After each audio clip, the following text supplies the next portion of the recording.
제18장.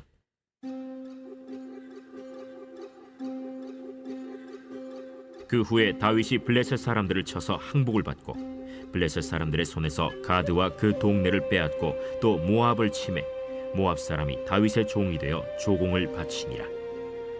소바왕 하닷에셀이 유브라데 강가에서 자기 세력을 펴고자 하매 다윗이 그를 쳐서 하맛까지 이르고 다윗이 그에게서 병거 1000대와 기병 7000명과 보병 20000명을 빼앗고 다윗이 그 병거 100대의 말들만 남기고 그 외의 병거의 말은 다 팔의 힘줄을 끊었더니 다메섹 아람 사람이 소바왕 하닷에셀을 도우러 온지라. 다윗이 아람 사람 22000명을 죽이고 다윗이 다메섹 아람의 수비대를 두매 아람 사람이 다윗의 종이 되어 조공을 바치니라. 다윗이 어디로 가든지 여호와께서 이기게 하시니라. 다윗이 하닷에셀의 신하들이 가진 금방패를 빼앗아 예루살렘으로 가져오고 또 하닷에셀의 성읍 디브핫과 군에서 심히 많은 놋을 빼앗았더니 솔로몬이 그것으로 놋대야와 기둥과 놋그릇들을 만들었더라. 하맛 왕 도우가 다윗이 소바 왕 하닷에셀의 온 군대를 쳐서 무찔렀다 함을 듣고 그의 아들 하도람을 보내서 다윗 왕에게 문안하고 축복하게 하니 이는 하닷에셀이 벌써 도우와 맞서 여러 번 전쟁이 있던 터에 다윗이 하닷에셀을 쳐서 무찔렀음이라. 하도람이 금과 은과 놋의 여러 가지 그릇을 가져온지라. 다윗 왕이 그것도 여호와께 드리되 에돔과 모압과 암몬 자손과 블레셋 사람들과 아말렉 등 모든 이방 민족에게서 빼앗아온 은금과 함께 하여 드리니라. 스루야의 아들 아비새가 소금 골짜기에서 에돔 사람 18,000명을 쳐 죽인지라. 다윗이 에돔의 수비대를 두매 에돔 사람이 다 다윗의 종이 되니라. 다윗이 어디로 가든지 여호와께서 이기게 하셨더라. 다윗이 온 이스라엘을 다스려 모든 백성에게 정의와 공의를 행할세 스루야의 아들 요압은 군대 사령관이 되고 아힐루스의 아들 여호사밧은 행정장관이 되고 아휴두베 아들 사독과 아비아달의 아들 아비멜렉은 제사장이 되고 사오사는 서기관이 되고 여호야다의 아들 브나야는 그렛 사람과 블렛 사람을 다스리고 다윗의 아들들은 왕을 모시는 사람들의 우두머리가 되니라.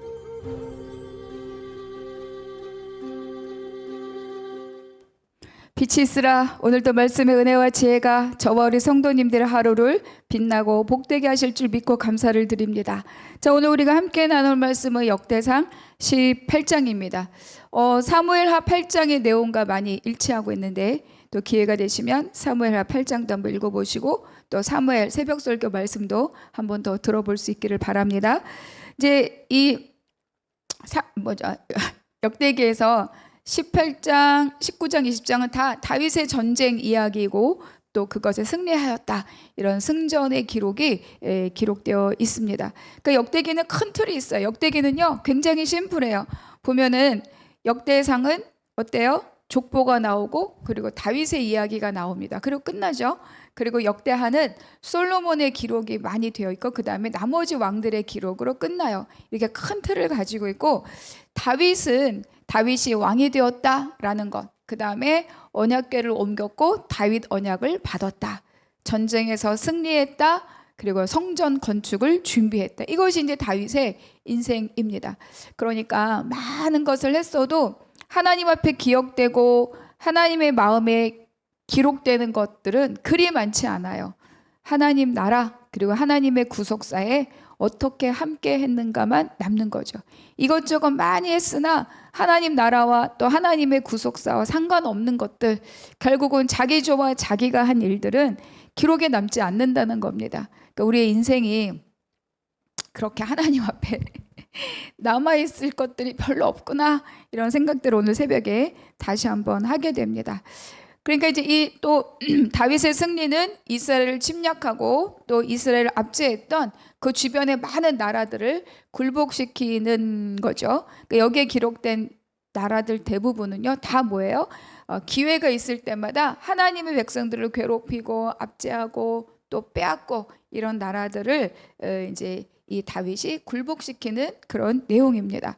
우리로 적용해 본다면 어때요? 우리도 늘 싸움 앞에 있습니다.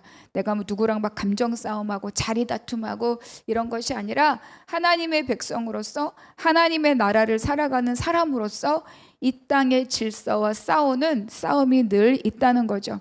우리가 하나님의 백성답게 살아가는 것을 회방하고 방해하고 대적하는 일들이 세상에 얼마나 많이 있습니까? 그런데 그런 것이 있다는 것조차도 인지하고 있지 못하다면 우리는 싸움을 이미 패하고 살아가는 거죠. 주님은 내가 이겼다 이렇게 선언하셨는데 우리는 이 땅에 살면서 예수라는 이름을 붙들고 또 구원받은 자로서 살면서 날마다 이미 진 것을 전제로 살아가고 있을 수도 있다. 다시 한번 우리의 삶의 모습을 또 이렇게 깨우치고 경계할 수 있는 날들이 되기를 바랍니다. 그러니까 우리는요, 이 싸움 앞에 있다는 것을 늘 기억해야 됩니다. 그리고 기꺼이 이 싸움을 맞서야 하는 거죠.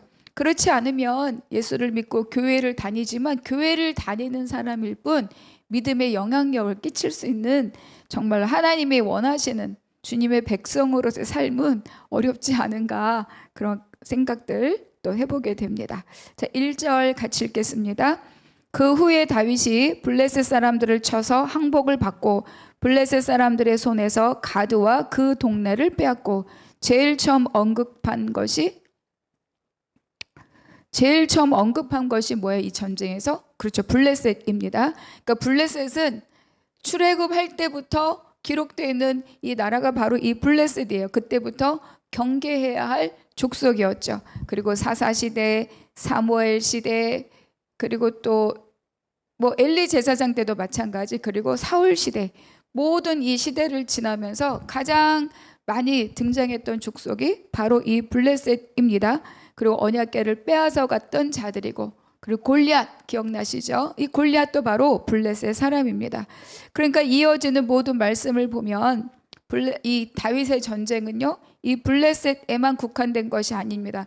서쪽으로는 블레셋, 동쪽으로는 암몬, 남쪽으로는 모압, 북쪽으로는 다메섹, 아람, 이렇게 해서 이 가나안 이스라엘을 둘러싸고 있는 동서남북에 있는 모든 이 나라들을 쳐서 물리쳤다, 이렇게 기록하고 있는 거죠. 결국은 하나님께서 이 여호수아에게 또 이 이스라엘 백성에게 주기로 맹세한 땅들이 거의 완전하게 차지하고 회복되어 가고 있음을 가르쳐주고 있습니다.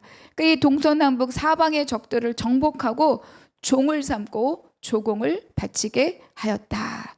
그런데 이제 이 전쟁에서 승리할 때마다 이 다윗은 이 전리품들을 어떻게 처리하고 있는가 말씀을 보니까 병거의 말의 힘줄을 100마리만 남겨고 다 끊었다. 여러분, 병거는 지금으로 말하면 핵과 같은 그런 전쟁에서 굉장히 중요하고도 강력한 무기입니다. 그런데 그것을 무용지물로 만들면서 어때요? 병거의 말의 힘줄을 끊었다, 이렇게 기록하고 있죠. 무엇을 말해줍니까? 병거 때문에 이긴 것이 아니라, 전술과 군사력 때문에 이긴 것이 아니라 이 승리의 주인이 하나님이시다, 이거를 잘 알고 있는 거예요, 다윗은. 그리고 그것을 우리에게도 보여주고 있는 거죠. 우리가 6절과 13절들 읽어보겠습니다. 다윗이 다메섹 아람의 수비대를 두매 아람 사람이 다윗의 종이 되어 조공을 바치니라. 다윗이 어디로 가든지 여호와께서 이기게 하시니라. 13절입니다. 다윗이 에돔에 수비대를 두매 에돔 사람이 다 다윗의 종이 되니라.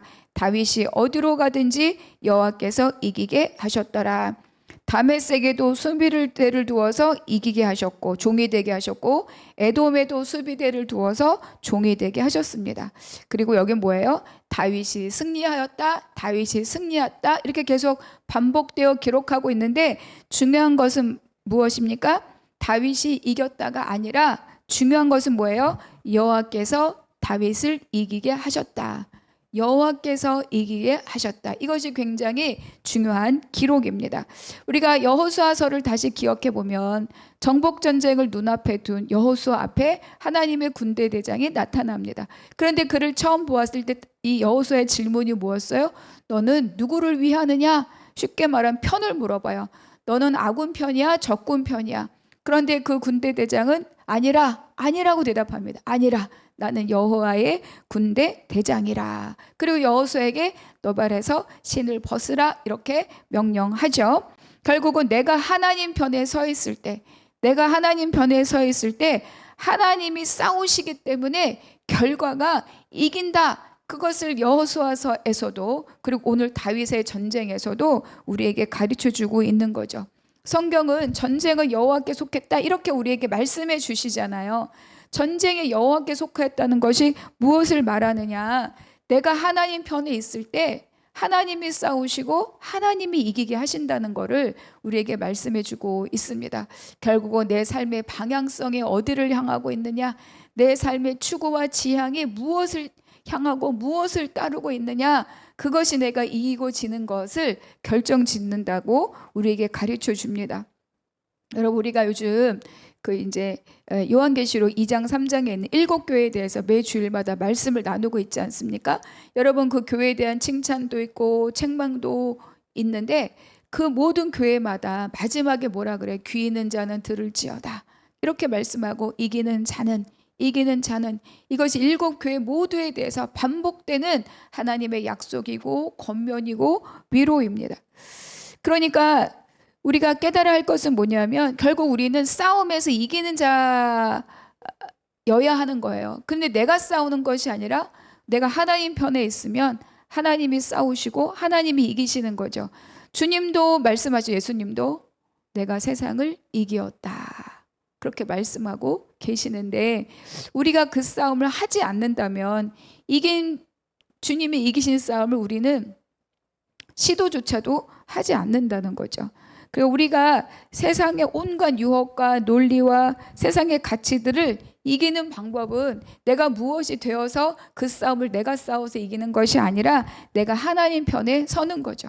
그래서 세상에서는 내가 하나님의 원리를 따르고 원칙을 따르는 삶을 내가 살려고 할 때 세상뿐만 아니라 내 주변에 있는 사람조차도 어리석다, 답답하다 이렇게 말할 수 있어요. 제가 아주 예전에 내가 하나님을 정말로 나의 인격으로 만나기 전에는 또 그 전도 있죠. 내가 예수님을 믿기 전에는 막 그렇게 사는 사람들이 어리석어 보였어요. 답답해 보였어요. 무능해 보였어요. 근데 그것이 가장 이기는 자리라는 것을 제가 나중에 주님을 만나고 알게 된 거죠. 그래서 세상에서 내가 저 같은 사람이 있는 것처럼 말씀대로 원칙대로 살고자 할 때 세상은요 어리석다, 답답하다, 융통성도 없다. 그래서 내가 그 살고자 하는 삶의 방향을 오히려 멈칫하게 만들어요. 거기가 싸움의 자리입니다. 그래서 내가 가정의 일이나 일터의 일이나 내 모든 관계의 일이나 이 모든 것을 대할 때 내가 바로 하나님의 원칙에 비추어서 기준을 세우고 그 기준에 따라 삶을 살도록 결단하고 기도해 보십시오. 그럴 때 하나님이 이기게 하심을 우리는 목도하게 될 거예요. 그런데 실행하지 않고 그랬으면 좋겠다 바람만 가지고 있고 실행하지 않는다면 하나님이 이기게 하시는 것을 우리는 목도할 수 없고 그럼 우리는 계속 지는 것을 전제로 삶을 살아갈 수밖에 없습니다. 바람이 중요하지만 그 바람을 실행해 보는 거예요. 잘 살게 해 주시옵소서. 믿음으로 살게 해 주시옵소서. 그런데 내가 믿음의 결단의 기회가 왔을 때 그거를 실행해야죠. 그래야 내가 한 발 나가. 홍해가 있을 때 또 어때요? 요단강에 있을 때 발을 디디게 해 주시옵소서 해서 끝나는 것이 아니라 기도는 할 수 있죠. 하나님, 제가 요단강을 만나면 내가 발을 기꺼이 디디게 해 주시옵소서. 기도했는데 요단강에 나타났어요. 그럼 거기에서도 발을 디디게 해 주시옵소서가 아니라 발을 디뎌야죠. 그래야 물이 멈추는 것을 내가 목도하지 않겠습니까? 그것이 바로 우리의 믿음의 싸움의 자리라는 것을 다시 한번 기억해 보시기 바랍니다. 그리고 다윗은 뭐 이런 말의 힘줄을 끊는 것뿐만 아니라 은이나 금이나 전리품들을 다 어떻게 해요?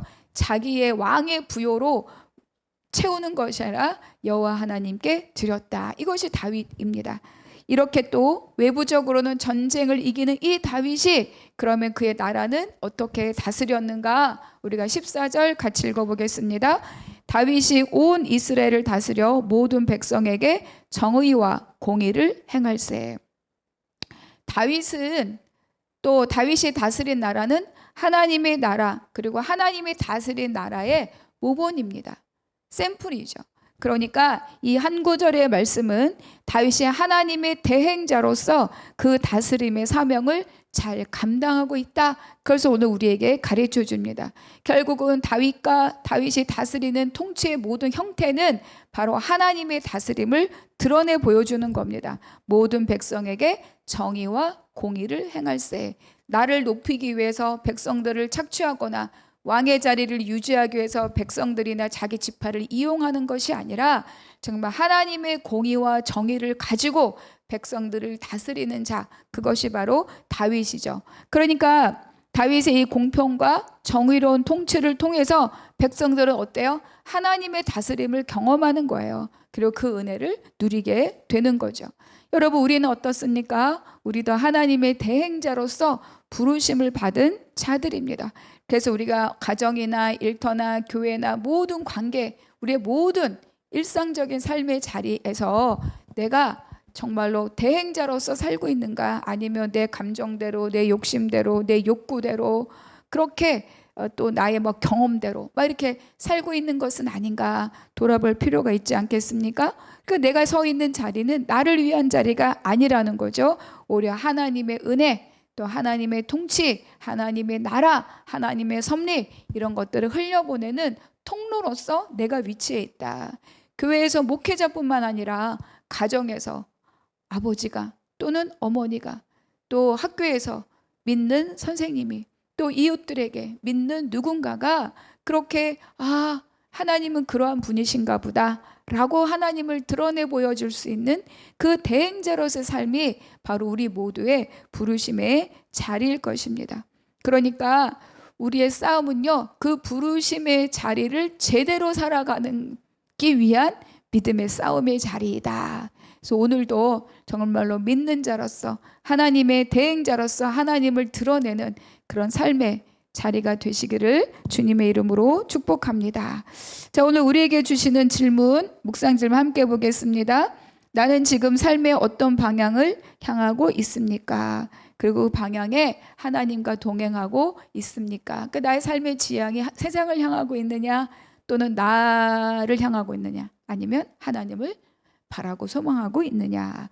두 번째, 나는 지금 내가 선 자리에서 하나님의 성품을 흘려보내고 있습니까? 그러니까 하나님의 대행자로서 그 부르심의 사명을 잘 감당하고 있느냐.